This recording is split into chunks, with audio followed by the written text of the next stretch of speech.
9th from NCERT chapter 5th introduction of Euclid's geometry. Euclid's geometry की जो history है, postulate, axioms, introduction, इसके हमने एक सिंगल वीडियो बनाया है जो 1 आवर से एबव का है। हमने टोटल उसमें फुल डिटेल विथ प्रैक्टिकल वो वीडियो बनाया है, उसे हम description box and comment box में ऑलरेडी प्रोवाइड कर दिए हैं। आप वहाँ से वो वीडियो को देख सकते हैं और साथ में जहाँ पे भी इस पोस्टुलेट या एक्सियम का यहाँ यूज होगा हम उसे भी एक्सप्लेन करेंगे। So now we are going to exercise 5.1 to first number, which of the following statement true or which are false, give reason for your answer। तो हम यहाँ पे प्रैक्टिकल आपको दिखाएंगे हर एक क्वेश्चन का with practical. So first number, only one line can pass through a single point. तो question के अकॉर्डिंग ये बोला गया, क्या एक सिंगल पॉइंट से केवल वन लाइन ही हम पास कर सकते हैं? तो चलिए देखते हैं। तो इसके लिए हम एक पॉइंट लेते हैं, ये हमने एक पॉइंट ले लिया। अब क्वेश्चन के अकॉर्डिंग ये बोला गया कि only one line can pass through a single point, क्या इस पॉइंट से केवल एक ही लाइन ड्रा हो सकती है? तो चलिए देखते हैं। चलिए हमने एक लाइन यहाँ से पास थ्रू कर दिया, तो यार इतना ही बस थोड़ी है, ऐसे नहीं कर सकते, कर सकते हैं ऐसे, ये भी कर सकते हैं, इधर से भी कर सकते हैं और ऐसे भी कर सकते हैं, ऐसे भी कर सकते हैं। कितने कर सकते हैं? इन्फिनाइट लाइन हम यहाँ पे ड्रा कर सकते हैं किसी सिंगल पॉइंट से। तो यहाँ पे आप राइट करिएगा first number, this is a false. अब फॉल्स क्यों है? क्योंकि इन्फिनाइटली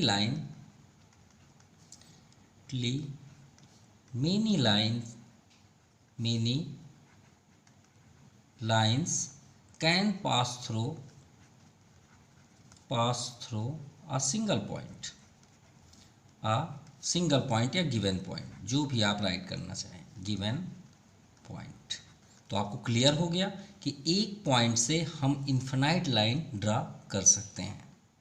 चलिए सेकंड नंबर देखें, there are an infinite number of lines, मतलब इन्फिनाइट नंबर ऑफ लाइन्स हैं कहीं पे, किसी पे। अब श्योर है कि इन्फिनाइट नंबर ऑफ लाइन्स हैं तो किसी एक पॉइंट पे होंगे, कोई अलग जगह तो होंगे नहीं। Which pass through two distinct points, two distinct point मतलब दो अलग अलग जगह पे इन्फिनाइट नंबर ऑफ लाइन्स है, तो उसमें से आप कितनी लाइन पास कर सकते हैं? ठीक है, तो चलिए देखते हैं। तो मान लीजिए कि आपका इन्फिनाइट लाइन्स है, ठीक है, ये इन्फिनाइट लाइन्स है, ये भी आपका एक ही पॉइंट से है, ये इन्फिनाइट लाइन्स, और यहाँ पे भी एक ही पॉइंट्स पे बहुत सारी लाइन्स यहाँ से ड्रा हुई हैं, ठीक है। यहाँ से भी हम ऐसे ले सकते हैं, ये एक पॉइंट है, यहाँ भी एक पॉइंट है, ये टू डिस्टिंक्ट पॉइंट हुए। अब इसमें से सिर्फ ये दो पॉइंट से हम कितनी लाइन ड्रा कर सकते हैं? क्वेश्चन के अकॉर्डिंग ये जो आपका इन्फिनाइट लाइन है, आप इसे बिल्कुल ही मत देखें, इसको देखने की क्या ज़रूरत है, हमें इससे मतलब नहीं। हमारे पास टू डिस्टिंक्ट पॉइंट है, ये मान लीजिए टू डिस्टिंक्ट, एक ये पॉइंट, एक ये पॉइंट। अब बताइए इसमें कितनी लाइन आप ड्रा कर सकते हैं? तो भाई हम तो एक ही लाइन ड्रा कर सकते हैं, कोई अगर अनदर लाइन ड्रा करके दिखाए तो फिर देख सकते हैं, तो ऐसा पॉसिबल नहीं है। आप ड्रा करके दिखाइए, आप ऐसे थोड़ी ड्रा कर सकते हैं, नेवर, क्योंकि स्ट्रेट लाइन की बात है। तो इसमें हम एक ही लाइन ड्रा कर सकते हैं, मतलब ये दो पॉइंट में जो इन्फिनाइट मेन लाइंस के दो पॉइंट्स हैं, उसमें से सिर्फ हम एक ही लाइन ड्रा कर सकते हैं, ठीक है। और अगर आप इसे समझ और एक्सप्लेन देखना चाहते हैं तो आपके एग्जाम 5.1 में ऑलरेडी गिवन है, given two distinct point, there are unique line pass through them. तो देखिए यहाँ पे इन्फिनाइट लाइन से यहाँ पे ड्रा है, देखिए इसमें से एक ही लाइन पास हुई है, clear.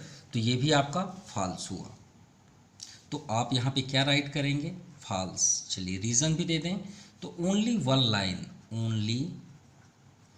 Line can pass through two distinct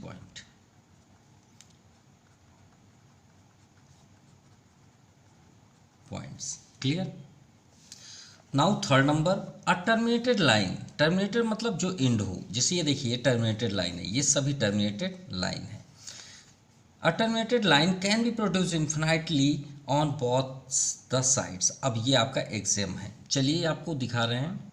sorry, postulate है और ये हमारा वीडियो का कुछ पेज है जो हम यहाँ पे आपको दिखाएंगे भी, जो ज़रूरत होगी। तो पोस्टुलेट में आप सेकंड देख सकते हैं, a terminated line can be produce infinitely on either sides to form a line.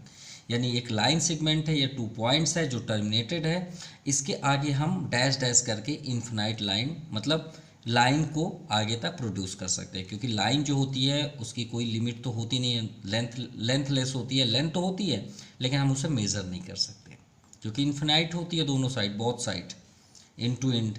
तो हम एक लाइन, टर्मिनेटेड लाइन को हम प्रोड्यूस इन्फिनाइट कर सकते हैं। तो ये आपका ट्रू हुआ। पोस्टुलेट कौन सा नंबर है? सेकंड नंबर, जैसे हमने अभी आपको दिखाया। तो आप यहाँ पे लिखिए by postulate second, a terminated line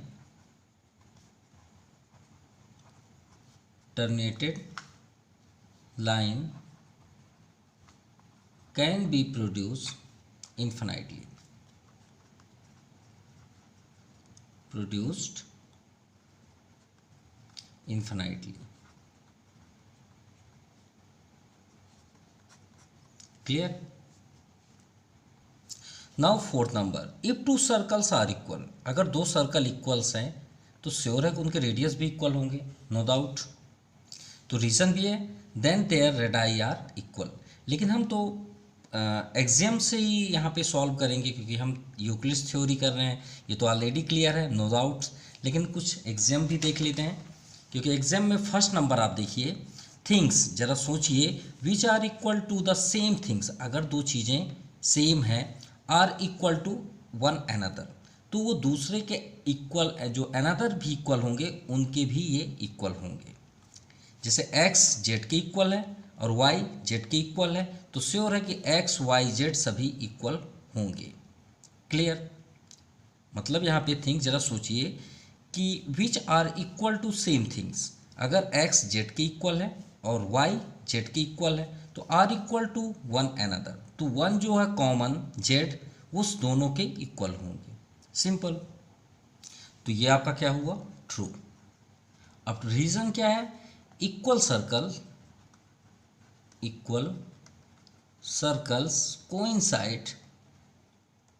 coincide each other, therefore their radii will be equal।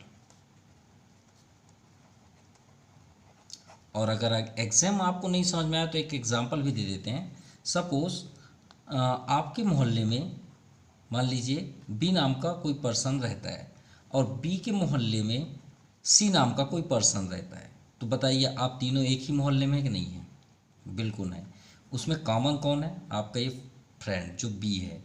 Sure है अगर बी आपके मोहल्ले में और बी के मोहल्ले में सी है तो श्योर है कि ये तो तीनों एक ही मोहल्ले में रह रहे हैं, यानी तीनों इक्वल होंगे। सिंपल।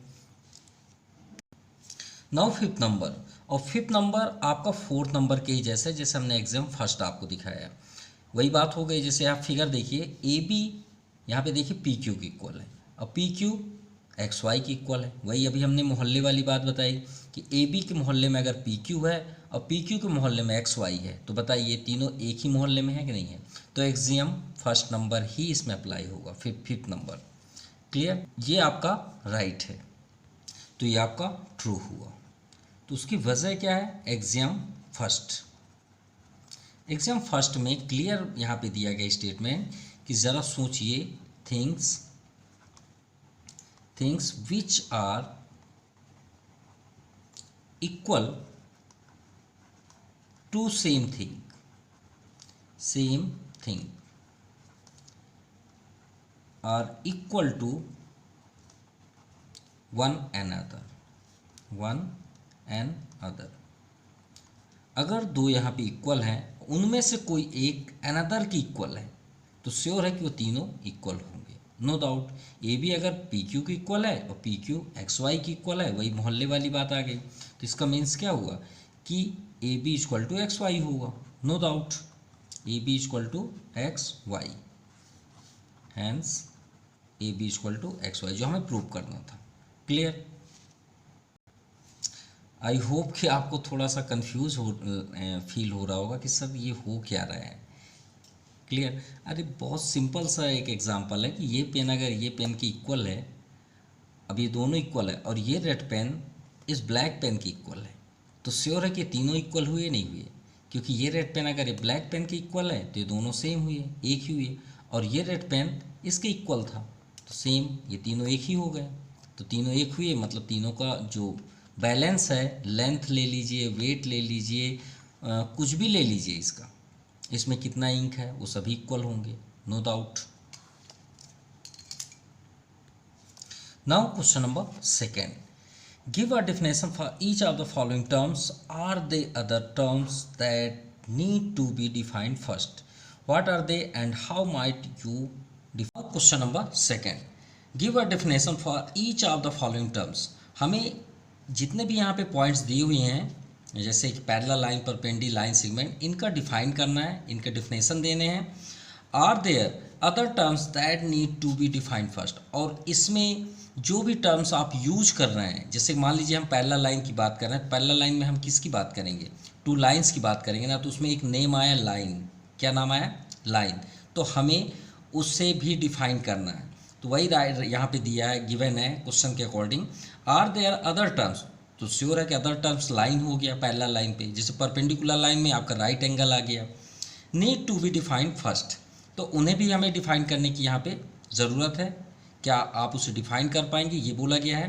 व्हाट आर दे, क्या वे डिफाइन करने के लिए हैं? And how might you define them, क्या आप उसे डिफाइन कर पाएंगे? तो चलिए देखते हैं, बिल्कुल डिफाइन कर पाएंगे, क्यों नहीं कर पाएंगे। तो चलिए स्टार्ट करते हैं फर्स्ट से, parallel line. So what is parallel line? तो पहले हम बाय पिक्चर्स के अकॉर्डिंग आपको एक्सप्लेन करेंगे, देन आफ्टर डेफिनेशन। तो पैरेलल लाइन क्या होते हैं? Two or more than line, ठीक है, टू आर मोर देन, ये जो नहीं कि आप टू ही लाइन्स लें, two or more than line, या टू आप बोल सकते हैं, ठीक है, टू डिस्टिंक्ट लाइन्स भी आप बोल सकते हैं, दो हम अलग अलग लाइन देंगे। दे हैव सेम डिस्टेंस, और उनके बीच जो डिस्टेंस है वो सेम होना चाहिए, इज कॉल्ड पैरेलल लाइन। यानी हमने यहाँ पे एक अनदर लाइन ड्रा किया जो सेम, देखिए इनमें सेम डिस्टेंस है, मान लीजिए 5 सेंटीमीटर है यहाँ पे, तो यहाँ भी 5 सेंटीमीटर ही होना चाहिए, यहाँ भी आपका 5 सेंटीमीटर ही होना चाहिए, और यहाँ पे भी हम जब चेक करें तो 5 सेंटीमीटर ही होना चाहिए, तो इनका डिस्टेंस सेम हो। और ये जरूरी नहीं कि हम दो ही ले सकते हैं, इसमें और ले सकते हैं, अगर इसमें और पास कर दें तो हमने 2 से मोर ले लिया यूज़। अब इसका डिस्टेंस अगर 2 सेंटीमीटर, मान लीजिए 5 सेंटीमीटर हमने लिया, तो सभी में 5 सेंटीमीटर होना चाहिए, ठीक है। और अगर यहाँ पे हमने 2 सेंटीमीटर लिया तो सभी जगह 2 ही सेंटीमीटर होने चाहिए, ठीक है, बस सेम डिस्टेंस होना चाहिए। यही इसका पैरेलल लाइन का डेफिनेशन है। तो डेफिनेशन में हम क्या राइट करेंगे? Two distinct line, two distinct line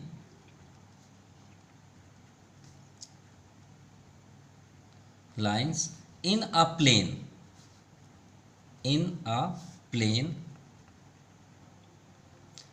are called parallel line, called parallel line। और सबसे इम्पॉर्टेंट ये तो हुआ कि बात कि टू डिस्टिंक्ट लाइन या फिर two or more than distinct line in a plane, एक प्लेन सरफेस पे हो, इज कॉल्ड पैरेलल लाइन। अब सबसे इंपॉर्टेंट जो इसका मेन टॉपिक है कि मतलब इसकी आइडेंटिटीज वो क्या है? They have same distance, same distance eight any point, या फिर एट एवरी पॉइंट। देखिए हर एक पॉइंट में, अगर हम ये पॉइंट ले लें, यहाँ पॉइंट ले लें, तो इनका डिस्टेंस सेम होना चाहिए। तो ये हुआ आपका डेफिनेशन पैरेलल लाइन। अब सबसे इंपॉर्टेंट जो क्वेश्चन बोला गया कि इसमें आपने क्या क्या टर्म्स यूज़ किया, तो हमने यूज़ किया लाइंस। गौर से देखिए क्या क्या यूज़ किए, लाइंस। और क्या नेम आए, तो यहाँ पे देखिए प्लेन तो आपका सरफेस है, उसे डिफाइंड तो नहीं है, सरफेस सरफेस होता है। डिस्टेंस मतलब होता है अलग अलग। In a plane are called parallel line, तो पैरेलल लाइन को तो ऑलरेडी हमने डिफाइन कर दिया, ठीक है, ये तो सामने ही है आपके। दे है, ये तो वर्ड है। सेम, वो भी वर्ड है। डिस्टेंस तो डिस्टेंस ही है, उसका कोई डिफाइन नहीं है। एट इब्री, ये भी एक वर्ड है। पॉइंट, ये नेम आया, ठीक है, इब्री पॉइंट। तो ये आपका जो टर्म्स है और ये टर्म्स हम इसे डिफाइन, हमसे क्वेश्चन बोला गया क्या आप इसे डिफाइन कर पाएंगे, क्यों नहीं कर पाएंगे, चलिए डिफाइन कर देते हैं। सो लाइन फर्स्ट, तो लाइन में आप क्या लिखेंगे, इट इज़ अ ब्रेथ, और ब्रेथ तो ब्रेथलेस होता है और लेंथ होता है। तो आप लाइन किसे बोलते हैं, जो लेंथ तो होती है लेकिन ब्रेथ नहीं होता। श्योर है, ये तो आप ऑलरेडी सुने होंगे। क्यों, क्योंकि एक लाइन किससे बनी हुई है, एक पॉइंट से, और पॉइंट में नो तो लेंथ लेस होता है, ये ना तो लेंथ होती है और ना ही ब्रेथ होती है। वैसे ही अब देखिए एक पॉइंट में ना तो लेंथ है ना ही ब्रेथ है, लेकिन इसी पॉइंट को हम और आगे तक कर दें ऐसे ऐसे पॉइंट करके तो एक लाइन बन जाती है, लेकिन इसमें तो लेंथ है ना, सिंपल। तो लाइन में हम क्या लिखेंगे, it is a breadthless length. भाई इट इज़ अ ब्रेथलेस, ये ब्रेथलेस होता है, इसमें ब्रेथ नहीं होती लेकिन लेंथ होता है। क्लियर, चलिए हमने फर्स्ट डिफाइन कर लिया। अब आते हैं पॉइंट पे। अब पॉइंट की डिफिनेशन तो हमने पहले ही आपको बता दी पॉइंट में कि which have no part, no length, no breadth. तो आप सिर्फ एक ही वर्ड में लिख दीजिए, which have no part, no part.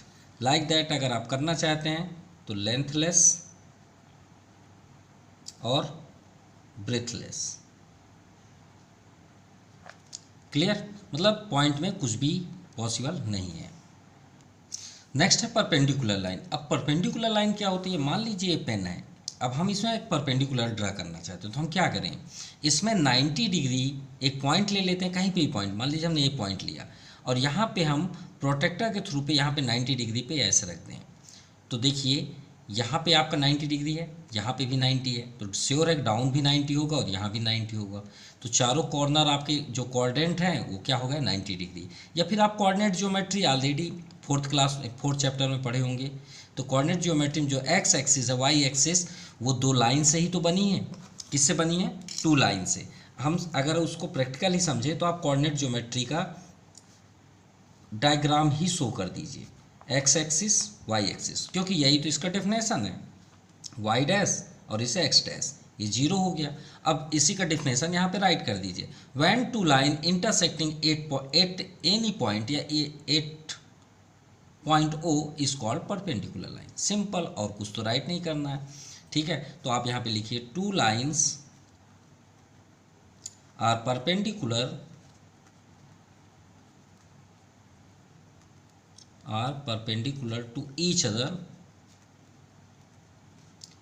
to each other if they intersect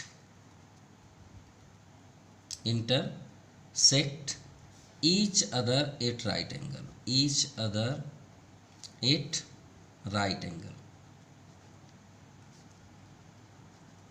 right angle. Clear, कोई डाउट नहीं। तो यहाँ पे अब हम चेक करते हैं वो कौन से हैं जो इम्पोर्टेंट है और हमें उसका डेफिनेशन देना है। जैसे यहाँ लाइन हम पॉइंट के दिए, तो फर्स्ट आपको दिख रहा है लाइन, ठीक है, लाइन्स हो गया। देन परपेंडिकुलर तो 90 है, उसको डिफाइन करने की ज़रूरत ही नहीं है। Each other, if they intersect, ये सभी वर्ड हैं। Each other at right angle, तो राइट एंगल ले लीजिए चाहे एंगल ले लीजिए, सिंपल। अब ये दोनों को हम डिफाइन करना है। तो लाइन्स आपके सामने हैं, तो फर्स्ट आप लिखिए यहाँ पे लाइन। तो लाइन का डेफिनेशन सेम आप लिख दीजिए, it is a breathless length. Clear, अब बात करते हैं एंगल। तो एंगल क्या होता है, व्हेन टू रे, देखिए यहीं पे ही देख लीजिए, ये पॉइंट से ये बाहर निकली है तो रे है, ये भी रे है। अब यहाँ पे 90 डिग्री का ड्रा हो रहा है ना, तो टू रे की बात कर लीजिए, या टू लाइन को आप डाइवर्जिंग भी बोल सकते हैं, from a single point form angle, ये भी बोल सकते हैं। तो चलिए वही लिख देते हैं, two lines diverging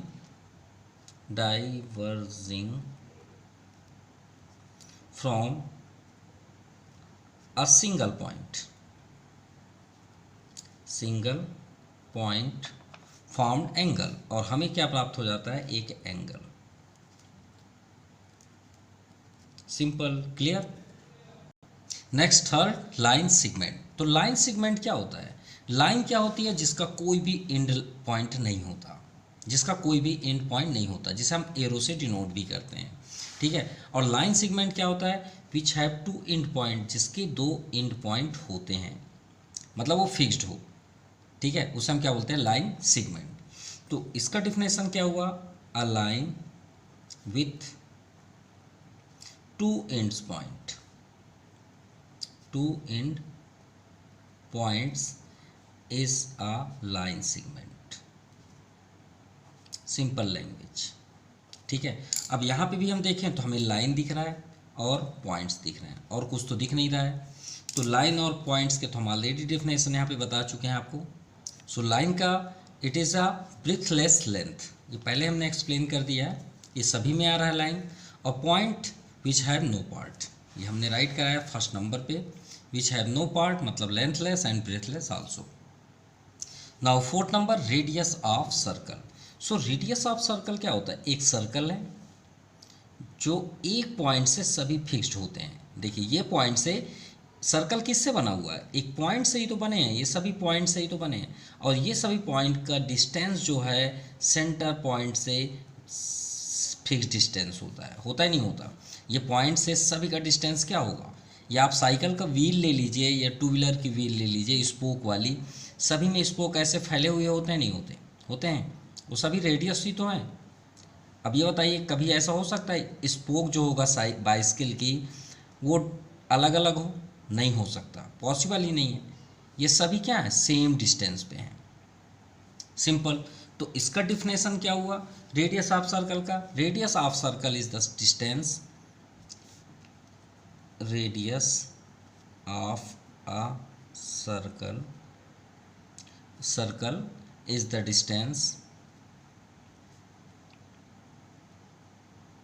is the distance of a point, ये जो सेंटर में है, of a point on the circle, और ऑन द सर्कल किसको बोलते हैं? जो ये पॉइंट है ये ऑन द सर्कल है, ठीक है। From the centre of circle,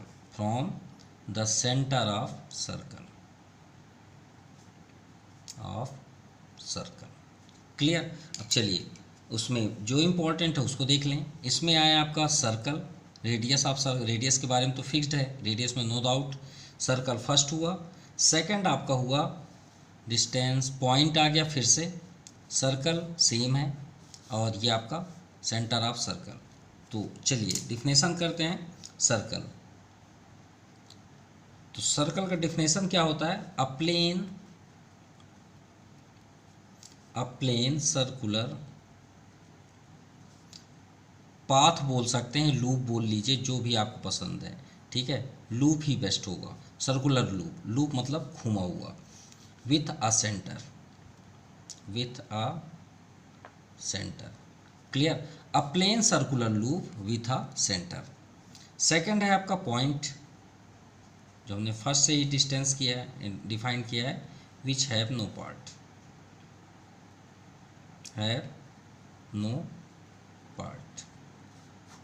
clear.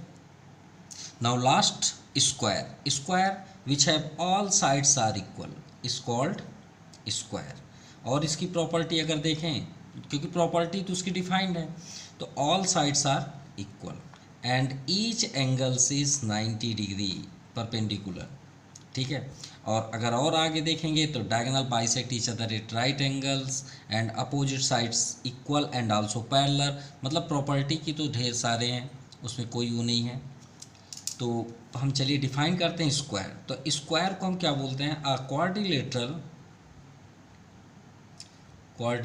lateral with all sides are equal, with all sides are equal, and each angles is right angle. Simple. अब चलिए इसमें भी देखें क्या क्या इंपॉर्टेंट। सबसे फर्स्ट आ गया आपका क्वाड्रिलेटरल, ठीक है। फिर with all sides are equal and each angle, तो यहाँ पे हमें मिल रहा है एंगल। क्या मिल रहा है? एंगल। यहाँ भी एंगल है। तो चलिए क्वाड्रिलेटरल और एंगल्स को हम यहाँ पे डिफाइन करते हैं। फर्स्ट आ गया क्वाड्रिलेटरल।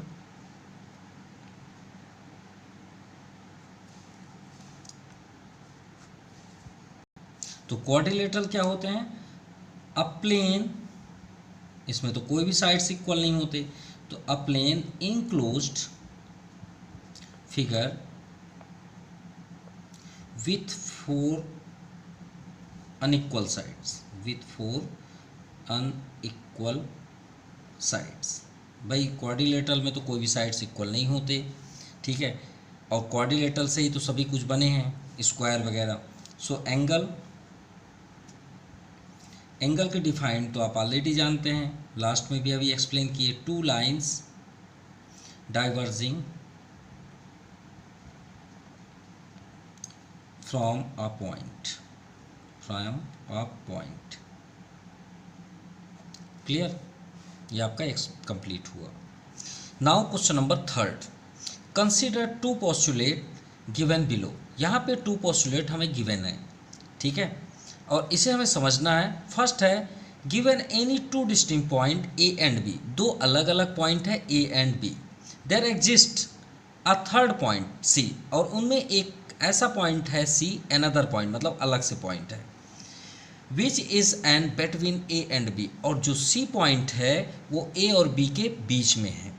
ये फर्स्ट पोस्टुलेट है, देखेंगे ये राइट है या wrong. Then second, there exist at least 3 points. अब इसमें 3 अलग अलग पॉइंट हैं, ठीक है। एग्जिस्ट एटलीस्ट 3 पॉइंट्स मतलब जिसमें 3 पॉइंट्स हैं, that are not on the same line, और वो एक लाइन पे नहीं है। जैसे कि ये इससे बेस्ट एग्जांपल नहीं हो सकता, आपके सामने है। फर्स्ट नंबर में बोला गया कि ए बी, ये बी है मान लीजिए, और सी उसके बीच में है। बिल्कुल ये पोस्टुलेट को फॉलो करता है, हम अभी आपको दिखाएंगे भी पोस्टुलेट। और सेकंड नंबर, आपको 3 पॉइंट लेने हैं लेकिन सभी क्या हो? डिफरेंट हो, एक लाइन पे नहीं होनी चाहिए। तो अगर हम ए यहाँ ले लें, बी यहाँ ले लें और सी को यहाँ कर दें, तो हमें ये मान लीजिए हमने एक अनदर पॉइंट कर लिया, ये सी हो गया। नेम यहाँ पे शो नहीं करेंगे, दिस इज़ अ बुक। तो मान लीजिए सी है, तो क्या है पोस्टुलेट को फॉलो करता है? तो चलिए देखते हैं, आगे भी देखें। Do this postulate contain any undefined terms, तो क्या इन पोस्टुलेट में ऐसा कोई नेम है, जैसे कि जो भी वर्ड आ रहे हैं वो अनडिफाइंड है क्या, जो डिफाइंड ना हो? अगर है तो उन्हें बताएं। आर दिस पोस्टुलेट कंसिस्टेंट, और इनमें पोस्टुलेट में कुछ ऐसे हैं जो कंसिस्टेंट हों, या मतलब जो प्रूवमेंट हों, जो सही हों या एक जैसे भी वे पे हों। Do they follow from Euclid's postulate, और पोस्टुलेट का यूज़ करें और उसे एक्सप्लेन करें। इसके लिए पोस्टुलेट फर्स्ट देखते हैं। A straight line may be drawn from any one point to any other point. हम एक पॉइंट और 2 डिस्टिंक्ट पॉइंट को हम उसे ड्रा कर सकते हैं, तो हमें एक लाइन बिल्कुल मिल जाएगा, स्ट्रेट लाइन। यहाँ पे दिया भी है, note that this postulate tell us, मतलब इस पोस्टुलेट में ये बताया गया है that at least 1 straight line pass through 2 distinct point, यानी 2 डिस्टिंक्ट पॉइंट से हम एक लाइन पास थ्रू कर सकते हैं। But it does not say that there can not be more than 1 such line. हम उसमें एक ही लाइन ड्रा कर सकते हैं, उससे ज़्यादा लाइन ड्रा नहीं कर सकते। क्लियर? तो यहाँ से ये लिखा हुआ है there is a unique line join 2 distinct point. अगर 2 पॉइंट को हम ज्वाइन कर दें, ये देखिए प्रैक्टिकल भी है कि 2 पॉइंट को हम ज्वाइन कर दें तो केवल एक ही लाइन ड्रा होगी। क्लियर? सो हमारा आंसर क्या हो जाएगा? यस, थर्ड के लिए। यस, दिस पोस्टुलेट्स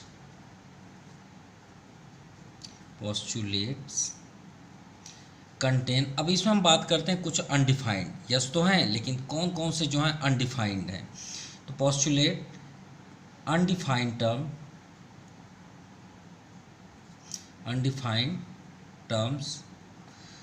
अब कौन कौन से हैं जिसको हम डिफाइन नहीं कर सकते, सच एस, सबसे फर्स्ट तो हमारे लिए पॉइंट ही है, तो आप लिख लीजिए पॉइंट। लाइन को हम नहीं कर सकते क्योंकि लाइन का कोई एंड पॉइंट नहीं है। Distinct point,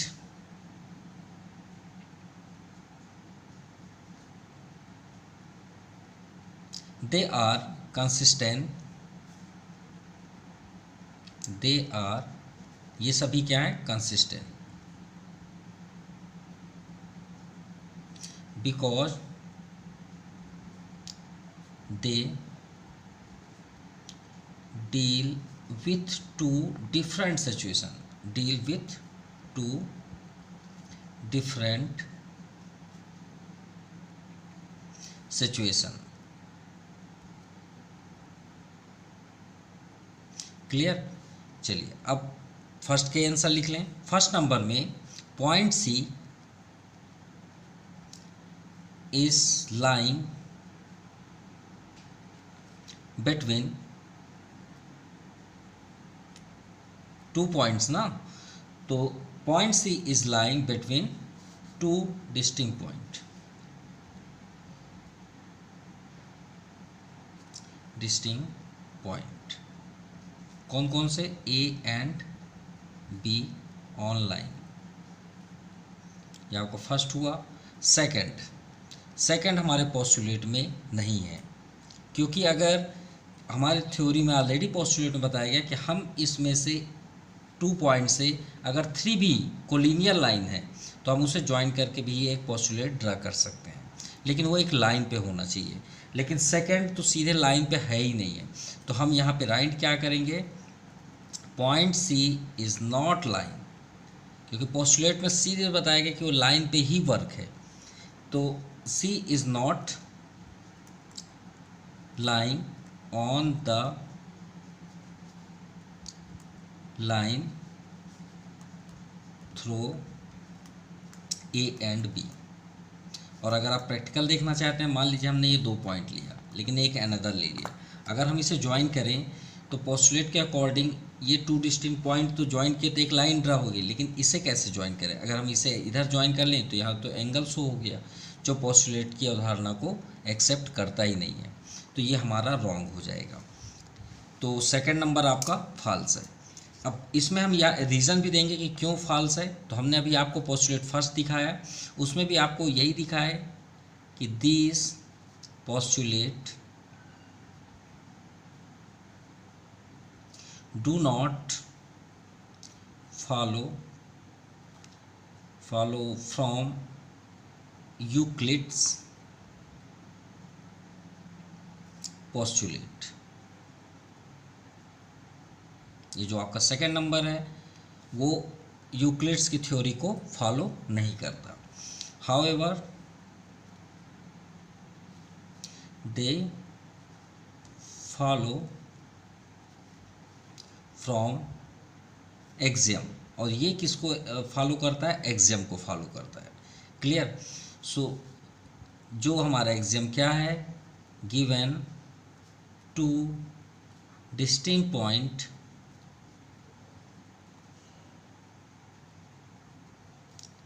there is unique, जो हम लास्ट आपको इस अभी दिखाए वही हम लाइन यहाँ पे ड्रा कर रहे हैं from books, unique line that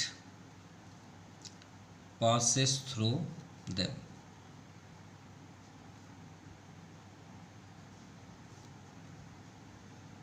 चलिए आपका ये थर्ड कंप्लीट हुआ। नाउ क्वेश्चन नंबर 4, ये आपका थर्ड नंबर से रिलेटेड है। If a point C lies between 2 points, अभी हम बात कर रहे थे 2 डिस्टिंक्ट पॉइंट, अगर 3 डिस्टिंक्ट पॉइंट है जो डिफरेंट शेप में है तो आपको पोस्टुलेट को फॉलो नहीं करता। थर्ड नंबर में अभी हमने पढ़ा, और ये आपका थर्ड टू फर्स्ट का है। If a point C lies between 2 points A and B such that A C equal to B C, ये हमें गिवन है, A C equal to B C, then prove that A C half 1/2 A B, explain by figure. चलिए दिखाते हैं। So question में हमें given है C lies between A and B, यानी 2 पॉइंट है हमारे पास, ये हमने 2 पॉइंट ले लिया ए एंड बी, और इनके बीच में एक सेंटर पॉइंट करते हैं। जो बात किया जा रहा है कि इसके बीच में आपका सी पॉइंट है और ये पॉइंट ए है और अनदर पॉइंट आपका बी है, जिसके बीच में क्या है, सी। चलिए अब क्वेश्चन के according A C equal to B C, वो तो ऑलरेडी क्लियर है कि अगर ये मिड पॉइंट है और मान लीजिए इस लाइन का, ये लाइन सेगमेंट का डिस्टेंस 10 सेंटीमीटर, थोड़ी देर के लिए एक एग्जांपल ले लें, और सी अगर इनके सेंटर पे है तो ये 5 होगा, ये भी 5 होगा, सिंपल। अब 10 का हाफ है ना 5, तो ये आपके सामने सॉल्यूशन हो गया, मतलब हम बातों से ही क्लियर कर दिए। तो चलिए प्रूव करते हैं। हमें गिवन क्या है उसको आप ले लीजिए। हम प्रूफ में सबसे फर्स्ट लिखेंगे ए सी इक्वल टू बी सी। अब गौर से देखिए, अगर आपको कंफ्यूज होते हैं तो आपको बेस्ट ट्रिक देते हैं, जो आपको आंसर दिख रहा है उससे आप इसे मैच कर लीजिए, ठीक है। देखिए ये दोनों सेम दिख रहे हैं, दिख रहे हैं नहीं दिख रहे हैं, बिल्कुल दिख रहे हैं। तो ये दोनों सेम दिख रहे हैं, ये ए सी को आप टेक करिए और बोथ साइड ऐड कर दीजिए। तो आप क्या करिएगा, adding A C on both side, both sides. चलिए ए सी को ऐड कर लीजिए, A C plus A C, B C plus A C, both side हमने ऐड कर दिया, ये ए सी ये ए सी। अब क्यों ऐड किए ये आपको ऑलरेडी पता चल जाएगा। अब ए सी कितने हो गए, 2AC। अब बी सी और ए सी को ऐड करिए। देखिए हम यहाँ से चल रहे हैं, कहाँ से चल रहे हैं, बी से सी। हमने ये देखिए बी से हम चलना स्टार्ट किया और सी तक आए। अब हमारा पेन अभी स्टॉप है, कहाँ पे, सी पे। अब आगे क्या लिखा है, ए सी, यानी सी ए सी बोलिए चाहे सी ए, एक ही बात है। अब सी से हमें चलना है कहाँ तक, ए तक, ये हम अभी भी चल रहे हैं। अब बताइए चले कहाँ से थे, बी से, कहाँ पहुँच गए, ए पे, तो ए बी का डिस्टेंस पा गए, सिंपल। यानी बी सी प्लस ए सी क्या हो जाएगा आपका, ए बी। भाई टोटल डिस्टेंस तो ए बी ही है ना, सिंपल। अब आप ये 2 को ट्रांसफ़र कर दीजिए, तो 2 को ट्रांसफ़र करेंगे तो 1/2 ए बी होगा। यही तो हमें प्रूव करना था, ये आपके सामने answer. Any doubt, no doubt, hence proved. और अगर आप ये मालूम करना चाहते हैं कि सर आपने कैसे ऐड कर लिया, तो हम कोई बाहर से नहीं किया, हमने एग्जाम का यूज़ किया। देखिए एग्जाम फर्स्ट, आप सेकंड नंबर देखिए, सेकंड नंबर में क्या बोला गया है, if equals are added to equal. अगर हम दोनों बोथ साइड्स, अगर ये 2 इक्वल हैं, if equals are added to equal, ठीक है, अगर बहुत इक्वल है और उनमें कुछ भी चीज़ हम ऐड करते हैं, द होल आर इक्वल, तो उसका कंप्लीट, होल मतलब कंप्लीट, तो कंप्लीट होने के बाद वो इक्वल हो जाता है। मतलब कहने का मीन्स है कि अगर x और y इक्वल है, ये देखिए आपके सामने x और y इक्वल है, और बोथ साइड अगर हम कोई भी इक्वल पार्ट को ऐड करते हैं, भाई ये दोनों इक्वल है, ये देखिए हमने एग्जांपल दिया, अगर ये 20 kg है x और y भी 20 kg है। अब बोथ साइड अगर हम कोई भी इक्वल को ऐड करते हैं, इक्वल मतलब हम मान लीजिए 3 kg ले लेते हैं, इधर भी 3 kg, अब ऐड करेंगे तो 23 kg होगा ना, ये भी 23 होगा, तो बहुत साइड इक्वल हुआ। तो एक्सियम कौन सा है, ये सेकंड। तो आप अगर ऐड क्यों किए हैं, तो अगर रीज़न लिखना चाहते हो तो आप लिख सकते हैं बाय यूक्लिड्स एक्सियम, ठीक है, कौन सा axiom, second. Now question number 5th। In question number 4, point C is called a mid point. अब भाई हमने अभी एक्सप्लेन किया तो उसका मतलब है तो मिड पॉइंट ही होगा ना, और कुछ तो है नहीं। आप लाइन सेगमेंट ए बी, अभी हमने एक्सप्लेन किया किसमें, 4th नंबर पे। तो हमने ये पाया कि सी जो है वो ए बी का मिड पॉइंट है। Prove that every line segment has one and only one mid point. बिल्कुल होता है, नो डाउट। चलिए प्रूव करते हैं। चलिए इसके लिए एक एग्जाम्पल लेते हैं। मान लीजिए हमने स्केल के थ्रू पे 3 सेंटीमीटर लिया, ये मान लीजिए 1 है यहाँ पे, ये 0 है आगे, लेकिन हम 1 से स्टार्ट करते हैं, 1, और ये मान लीजिए 2, और ये आपका 3, क्लियर, 1 2 3, और सभी इनके बीच 1 सेंटीमीटर है। अब बताइए इसका मिड पॉइंट क्या होगा, 2 है कि नहीं है, है, बिल्कुल है। अब बताइए 1 से 2 तक का डिस्टेंस कितना है, 1 सेंटीमीटर। 2 से 3 का डिस्टेंस कितना है 1 सेंटीमीटर। तो ये इसका मिड पॉइंट हुआ नहीं हुआ, बिल्कुल हुआ। तो क्या आप मिड पॉइंट को बदल सकते हैं, चेंज कर सकते हैं? क्या आप ये मिड पॉइंट को यहाँ पे कर सकते हैं? नहीं कर सकते, क्योंकि यहाँ पे करेंगे तो आपका हो जाएगा वो 0.9। अगर आप यहाँ करेंगे तो आपका हो जाएगा ये 1.2। और क्लियर? तो ये कभी पॉसिबल है क्या? कभी नहीं पॉसिबल है। किसी का मिड एक ही होता है। ये पेन को ही ले लीजिए, ये पेन अगर आपका 10 सेंटीमीटर का है और यहाँ पे 5 सेंटीमीटर, तो यही मिड पॉइंट होगा ना, यहाँ तो नहीं होगा ना, यहाँ तो नहीं होगा मिड, 4 तो आप नहीं बोल सकते ना। तो मिड हमेशा एक ही होता है। अब चलिए इसे करते हैं कैसे। तो इफ़ पॉसिबल लेट एज्यूम, हम लेट करते हैं यहाँ पे दैट अलाइन सेगमेंट, ये आपका लाइन सेगमेंट ही है, A B has 2 mid point. भाई मानते हैं कि उसके 2 मिड पॉइंट है। भाई हम तो जानते हैं कि एक ही होता है, लेकिन उसके अगेंस्ट जाएंगे ना। भाई हमें प्रूव करना है कि एक ही होता है, तो उसके लिए तो हमें 2 लेना पड़ेगा ना। मान लीजिए ये तो है ही है मिड पॉइंट, एक और रॉन्ग ले लेते हैं, ये है मिड पॉइंट। तो हम आपको ही मालूम है ये रॉन्ग है, ये राइट है, तो कोई एक ही होगा ना। उसके लिए हम एज्यूम कर लेते हैं कि हमारे पास 2 मिड पॉइंट है। तो A B has 2 mid points. अब चलिए एग्जांपल ले लेते हैं। ये मान लीजिए हमने एक लाइन सेगमेंट ड्रा किया, ये ए हो गया, बी, और यहाँ पे ले लेते हैं सी, और यहाँ पे ले लेते हैं डी। अब 2 मिड पॉइंट्स तो कभी नहीं हो सकते, ये तो आप भी जानते हैं, हम भी जानते हैं। तो चलिए अगर हम पहला ले लें कि सी मिड पॉइंट है, क्या ले लें? सी मिड पॉइंट है, तो इसे क्लोज कर लें। तो यहाँ पे फर्स्ट लिखें when C is mid point, C is the mid point of A B. अगर हम मान लें कि सी जो है वो ए बी का मिड पॉइंट है, तो हम इसे क्या राइट करेंगे? ए सी, भाई ए सी हाफ होगा ना ए बी का, no doubt, A C equal to half A B. इतना क्लियर हुआ नहीं हुआ? ए सी होगा, सी बी भी होगा, नो डाउट। भाई अगर मान लीजिए 10 सेंटीमीटर है, ये 5 है, ये 5, तो भाई हाफ हुआ ना। तो ए सी इक्वल टू किसका हाफ है? ए बी का हाफ है ए सी। अब सी ले लिए, अब सी को क्लोज कर लेते हैं, मान लेते हैं D. When D is the mid point of A B. अब देखिए डी अगर मिड पॉइंट है तो हम क्या राइट कर सकते हैं? ए डी हाफ होगा ए बी का, तो यहाँ पे आप कर लीजिए A D equal to 1/2 A B. चलिए सेकेंड इक्वेशन ले लें, क्लियर। अब from equation first and second आप इसे सॉल्व कर लीजिए, इक्वेशन फर्स्ट एंड सेकेंड। अब फर्स्ट सेकेंड से हम ये देखते हैं कि ये दोनों कैंसिल हो जाता है और ये आमने सामने हो जाएंगे।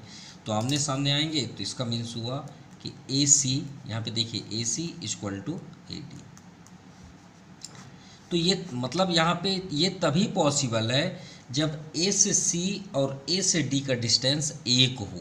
देखिए ए सी और ए डी एक हो, भाई बराबर हो ना।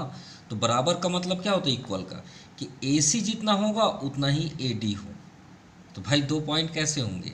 ये देखिए ए C equal to A D. अब मान लीजिए ए सी का डिस्टेंस अगर हम मेज़र करें स्केल से तो 2 सेंटीमीटर है, और ए से डी का डिस्टेंस जो हो रहा है कि थोड़ा सा ज़्यादा होगा, 3 सेंटीमीटर। तो क्या 2 सेंटीमीटर और 3 सेंटीमीटर एक हो सकते हैं, इक्वल हो सकते हैं? नहीं हो सकते। ये तभी इक्वल हो सकते हैं जब ये दोनों एक जैसे हों। अगर ए डी का डिस्टेंस 3 सेंटीमीटर है तो ए सी का भी 3 हो। क्लियर? कहने का मतलब है कि ये दोनों एक हो जाएं, सी और डी एक जगह आके मिल जाएं, तभी तो हो गए इक्वल।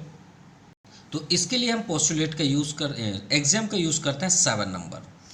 थिंग्स, जरा सोचिए, which are the half of the same things. कोई भी एक ऑब्जेक्ट ले लीजिए, पेन ले लीजिए, इसका हाफ कर दीजिए, are equal to one another. Sure half करेंगे तो ये जितना होगा उतना ही इधर भी होगा ना। मान लीजिए 10 सेंटीमीटर, तो इधर यहाँ से ब्रेक करेंगे तो ये 5 होगा, ये 5 होगा, तो दोनों इक्वल हुई है ना। तो वही है यहाँ पे देखिए, हम बताएंगे। मान लीजिए यहाँ पे हम एक यहाँ पे ड्रा कर लेते हैं और यहाँ से हमने ब्रेक कर दिया, जैसे x और y, तो ये x हो गया, ये y, और इसे हम ले लेते हैं z मिड में, ठीक है। तो x जो है वो हाफ किसका है, z का। ठीक है, यहाँ पे देखिए x इक्वल टू वाई, नहीं ये डायग्राम तो नहीं होगा। कोई भी ऑब्जेक्ट ले लेते हैं, x और y इक्वल है, ये देखिए x और y इक्वल है। अब x किसका हाफ है, z का, और y भी हाफ है किसका, z का।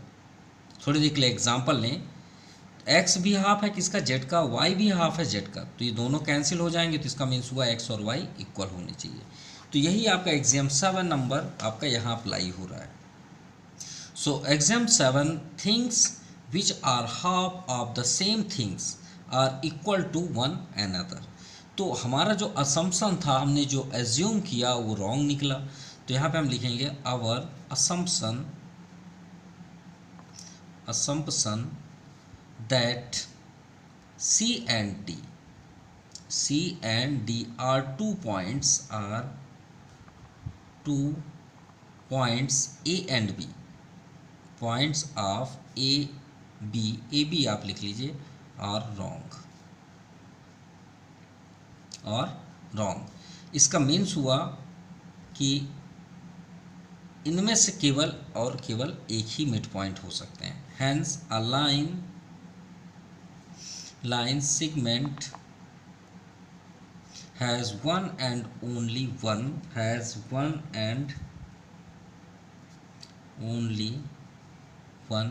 midpoint।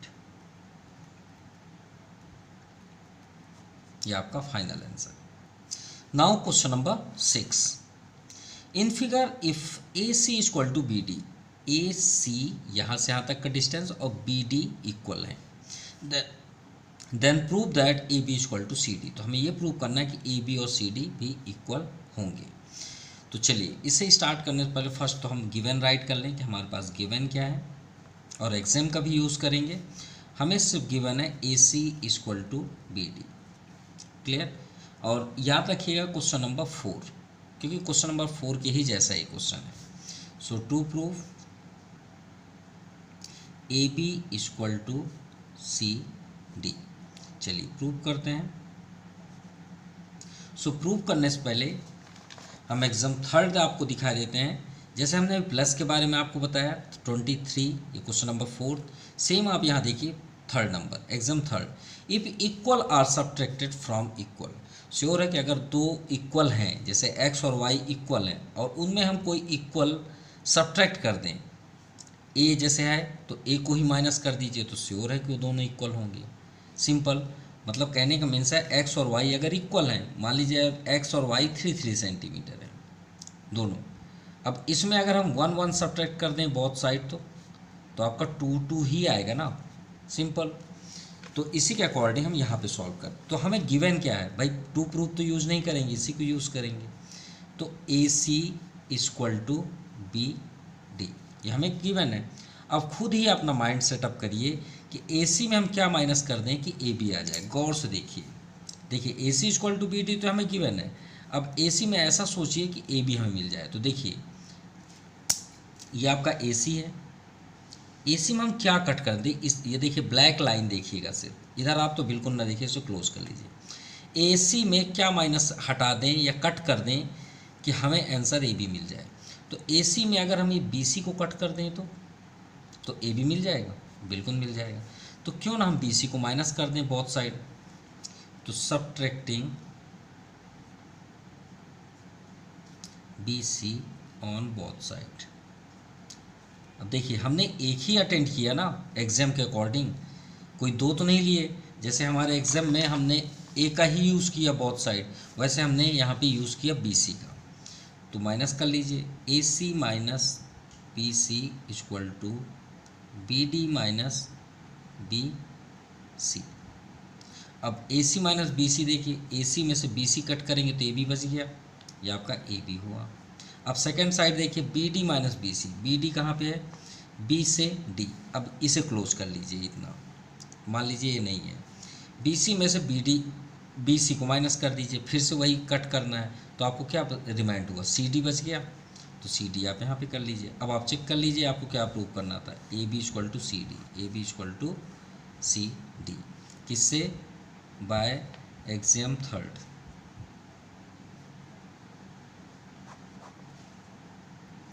सो आज के लिए इतना ही। Thank you, have a nice day.